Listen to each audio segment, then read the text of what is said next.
क्योंकि ये नेता का दायित्व है। लेकिन आप सभी से मैं एक बात कहने के लिए आई हूँ कि अब आप जागरूक होइए, जागिए। अपने इलाके के अंदर जब आप एक मजबूत नेतृत्व पैदा नहीं करेंगे तब तक इलाके का विकास नहीं होने वाला, तब तक आपके बेटों को रोजगार नहीं मिलने वाला, ये मैं गारंटी।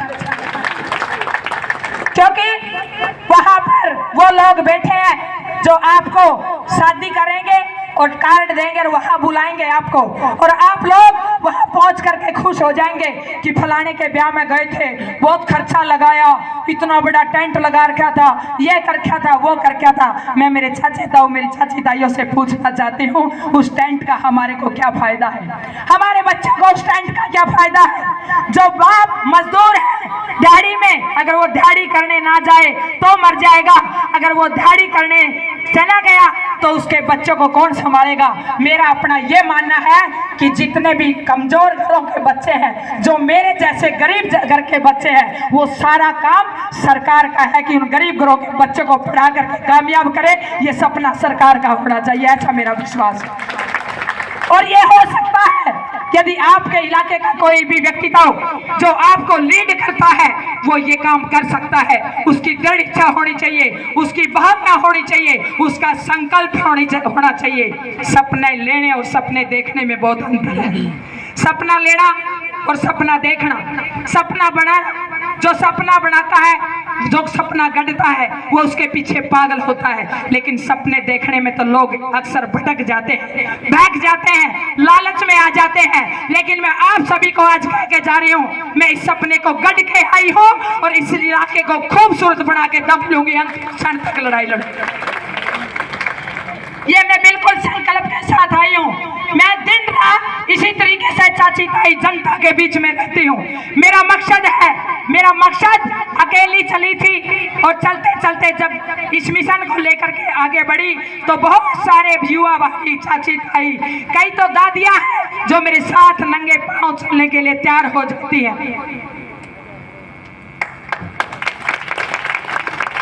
ये मैं कई बार मेरे साथी कह देते हैं, अनीता जी आप बोलते बोलते कई काफी जोश में भावुक हो जाते हो। मैंने कहा भाई मैं उन हालातों से आई हूँ जब मेरी माँ 3 बेटियों को उठा करके चली थी। क्या ताने थे, क्या माहौल थे, क्या दर्द थे, क्या पीड़ाएं थी, घर की स्थिति क्या थी, घर में खाने के लिए खाना नहीं था, लोगों के क्या भाव थे, वो मैं बहुत अंदर से जानती हूँ। वो ताने मेरे अंदर लिखे हुए हैं। लेकिन मेरी दृढ़ इच्छा, मैं गुरुकुल की पढ़ी हुई छात्रा हूँ। मैं स्वामी दयानंद और स्वामी विवेकानंद की धरा पर जन्म लेने वाली बच्ची हूँ। मैं सुभाष चंद्र बोस और भगत सिंह के प्रदेश में पैदा हुई बेटी हूँ। और मैं आज संकल्प लेके जाती हूँ, जितने भी नौजवान मेरे युवा भाई, मेरी चाची ताई हैं, आज जाकर के घर जाकर के लिख लेना, ये बेटी तब तक शहीद हो जाएगी जब तक मेरे देश का और समाज का नक्शा नहीं बदलेगा। किसी प्रकार का लालच नहीं है। पैसा मैं अपनी जेब में भी रखना पसंद नहीं करती, क्योंकि मुझे पता है जब हम किसी आंदोलन के लिए, किसी संघर्ष, किसी बड़े सपने के लिए चलते हैं तो पसीना, मैं आप सभी से कुछ नहीं मांगना चाहती, मैं आप सभी से सिर्फ पसीना मांगना चाहती हूँ। जब पसीना की बूंद गिरती है तो वहां से सोना उगलता है। पैसा तो बहुत छोटी चीज रह जाती है। ये धरती माँ सोना एक उगलने वाली है। ये भारत की भूमि, ये भारत की धरा।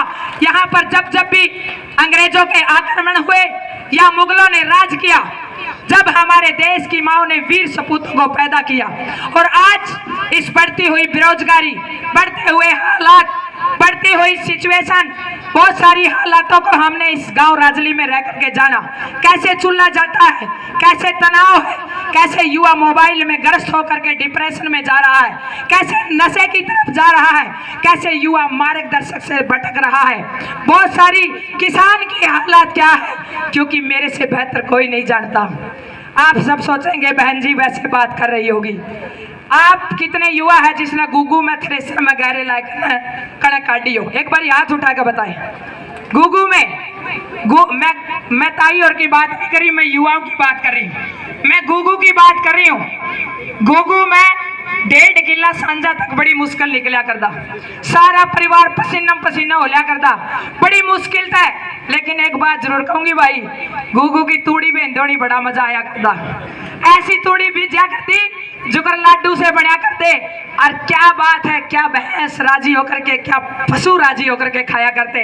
आपकी बेटी ने, आपकी बहन ने उस घूघू में गहरे लगा करके 48 घंटे खेतों में काम किया है। वैसे नहीं मैं आपको बता रही, 12 साल की उम्र में पिता का दुनिया से जाना।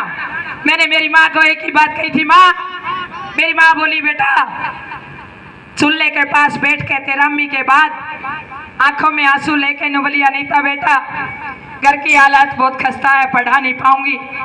डिप्रेशन में बहुत गंभीर, पता नहीं था उस टाइम पे डिप्रेशन क्या चीज होती है। मेरे पिता भी डिप्रेशन के शिकार होके इस दुनिया से गए। न बोली बेटा पढ़ा नहीं पाऊंगी। मैंने कहा माँ क्यों? बोली घर के हालात बहुत खस्ता है, इतने बच्चों को पढ़ाना, मेरा शरीर भी कमजोर हो गया है। मैंने कहा कितने किले अपने गेहूं के हैं? न बोली बेटा माँ इतनी घर की जमीन नहीं थी, 2-2.5 एकड़ का जमींदारा था, माड़ मूड़ ने लेकर 15-20 किले की खेती करके थी। मैंने कहा माँ गेहूं के कितने किले? बोली 20 किले के गेहूं के बोर के। मैंने कहा अगर ज्यादा से ज्यादा हम अपने हाथों से काट दें तो लाई के कितने पैसे बच जाएंगे? आप सब समझते होंगे लाई क्या होती है, दिहाड़ी।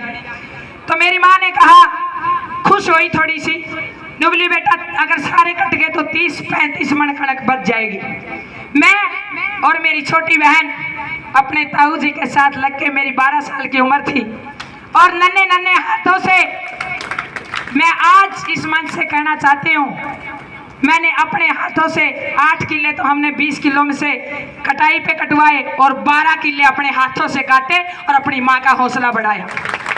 उस 12 साल की उम्र में किसी बच्चे को 12 साल के को उठा के देख लेना।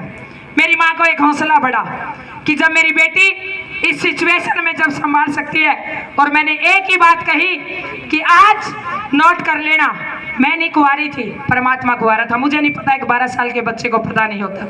मैंने कहा नोट कर लेना माँ, इतिहास में आपको अनीता कुंडू की माँ के नाम से जाना जाएगा। ये देश बताएगा, आपको सलाम करेंगे। मैं मानती हूँ कि आज हालात खराब है, आज सिचुएशन अलग है, लेकिन एक दिन ऐसा आएगा कि लोग आपको ये कहेंगे कि ये अनीता कुंडू की माँ है, ये अनीता कुंडू की। अपनी माँ का हौसला बढ़ाया। उस हालात में वो कह तो दे बात, लेकिन वो संघर्ष भी करना था। बहुत सारी चुनौतियां रही जीवन के अंदर। कभी मेरी किताब आएगी उसमें लिखूंगी, ठोकरें खा खा करके यहाँ तक आई हूँ। बहुत बड़ी वक्ता तो नहीं हूँ, लेकिन हालातों से बहुत कुछ सीखा है। और कई भाई कह देते हैं अनीता बहन जी आपके विचारों का असर बच्चों पे, बूढ़ों पे, जवानों पे बहुत ज्यादा पड़ता है। मैंने कहा भाई मेरे को पता नहीं मैं क्या बोलती हूँ, लेकिन जो दिल में मैंने ठोकरें खाई है वो बातें स्वाभाविक भाषा में, एक साधारण भाषा में, सरल भाषा में मैं अपने परिवारों से शेयर कर लेती हूँ। मेरी इच्छा है कि मेरे देश का युवा कामयाब बने, आगे बढ़े, और मेरा देश की माँ बाप सुखी हो, सब माँ बाप के चेहरों पे खुशी हो, ऐसा मेरा सपना है। लेकिन हमने खुद में भी जागरूक होना पड़ेगा, और जब हम खुद जागरूक होंगे तब हम किसी सरकार पे काम ले पाएंगे। मजदूर और किसान की व्यथा बहुत खराब है। 2, 2.5, 3, 4 एकड़ का, 5 एकड़ का जमींदारा, बालक पढ़ानी बहुत मुश्किल है, बालकों को आगे बढ़ाना बहुत मुश्किल है, बहुत अच्छे से जानती हूँ। लेकिन उसके बावजूद भी मेरा अपना ये मानना है कि एक ऐसा विषय, जब मेरी टीम यहाँ पर काम कर रही थी, एक राजनीतिक विषय की चर्चा हुई। मैं आज इस मंच से एक बात कहना चाहती हूँ, जब तक उस क्षेत्र में अच्छे लोग नहीं आएंगे, जो सरकार के खजाने में जो पैसा है उस पैसे को लगाने के लिए धरातल पे अच्छे लोग नहीं आएंगे, त्याग और तपस्या वाले लोग नहीं आएंगे, तब तक इस देश का भला होने वाला नहीं है। मैं ये आज इस मंच से कहना चाहती हूँ। मैं अपने जीवन को त्याग करके चली हूँ। एक ताई ने बोली अनीता बेटा शादी नहीं करी। मैंने कहा ताई मेरे जीवन के हालात ऐसे रहे कि मुझे टाइम नहीं लगा, क्योंकि 8-9 भाई, सिर का परिवार, मेरे चाचे ताऊ भी बड़े भोले भाले हैं, बिल्कुल साधारण है, दुकान तक सामान नहीं लेना आता, बच्चे जैसे हैं। 9 बहन भाई हैं, सभी को पढ़ाया लिखाया, कामयाब किया।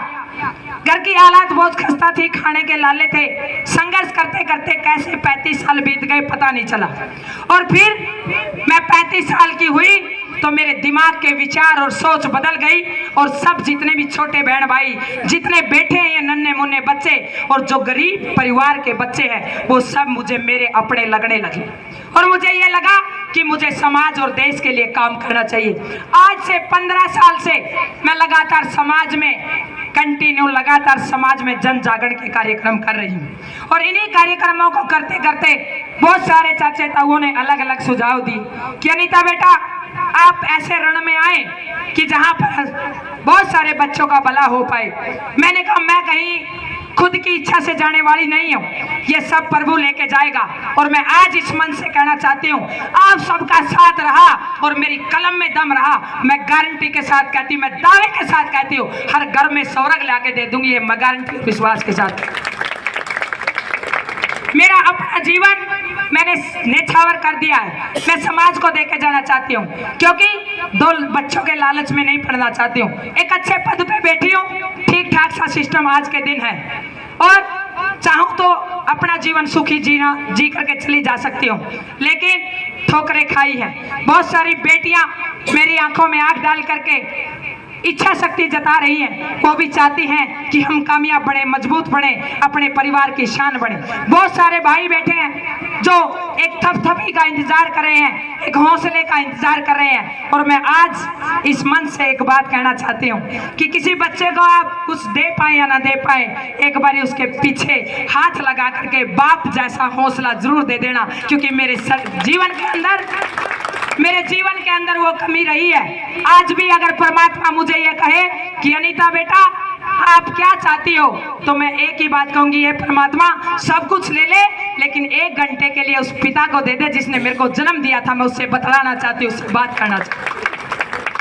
वो अभाव, वो पीड़ा आज भी मेरे दिल के अंदर है, लेकिन मेरे पिता का ये सपना था, उनका इच्छा थी जब मेरा जन्म हुआ कि अनीता बेटा, मेरी माँ को उन्होंने कहा था कि मैं अनीता बेटा को समाज के लिए जन्म देना चाहता हूँ, मैं अनीता बेटा को समाज के लिए चाहता हूँ कि ये समाज के लिए काम करे। मैं अनीता की शादी नहीं करना चाहता, मैं बेटियों के लिए चाहता हूँ कि अनीता प्रेरणा बने। वो मुझे बचपन में ये सपना दे के गए थे, आज वो इस धरती पे नहीं है, आज वो इस आसमान से देख रहे हैं। और जब राजली गांव में आई तो उन्होंने सोचा कि गर्मी बहुत ज्यादा, अपनी बेटी के लिए हम बारिश करवा देते हैं, तो ये उनका आशीर्वाद है। वो मेरे साथ साथ चलते हैं, मेरा हौसला बढ़ाते हैं, मेरी ताकत बनते हैं। सौभाग्यशाली हूँ, नाम भी ऐसा है, मैं ईश्वर की बेटी हूँ। मेरी दादी ने नाम भी बड़ा खूबसूरत रखा मेरे पिता का, कभी भी नहीं भूलती। मेरी छोटी बहनें बैठी है। मैं आज एक बात कहना चाहती हूँ आप सभी को, आप जिंदगी में जब बाहर निकलेंगी बहुत सारे लोग बरगलाने वाले मिलेंगे, बहकाने वाले मिलेंगे, रास्ते से भटकाने वाले मिलेंगे, लेकिन मेरी बहनों अपने माँ बाप का चेहरा देख करके घर से निकलना और जब कोई गलत कदम उठाए तो एक बार पीछे मुड़ के माँ बाप को याद कर लेना। मैं गारंटी के साथ कहती हूँ कभी आप जीवन में गलती नहीं, क्योंकि माँ बाप अपना पेट बांध करके, अपना तन का कपड़ा दे करके बेटा बेटी को आगे बढ़ाता है। मेरे जितने युवा भाई हैं उनको भी मैं कहना चाहती हूँ कि आज आपको एक बात कह के इस मन से जाना चाहती हूँ, जितने भी लड़के हैं, हम बेटियां कितने ही मेडल ला दें, कितने ही हम एवरेस्ट पे झंडे फहरा दें, लेकिन मेरी चाची ताई जब खुश होती हैं जब छठी के दिन, जब बेटा होता है छठी के दिन लाडू बांटती है 10 उठन, वो इसलिए राजी होती है। मैं स्वागत करती हूँ उस बात का भी। मैं चाहती हूँ बेटी भी हो और बेटे भी हो, क्योंकि दोनों एक गाड़ी के पहिए हैं। मैं ये भी नहीं कहती अकेली बेटियां हो, बेटियां भी हो और बेटे भी हो, दोनों कुल की शान है। लेकिन बेटों से निवेदन करना चाहती हूँ, नशे से दूर रहें, अच्छी संगत करें, अच्छा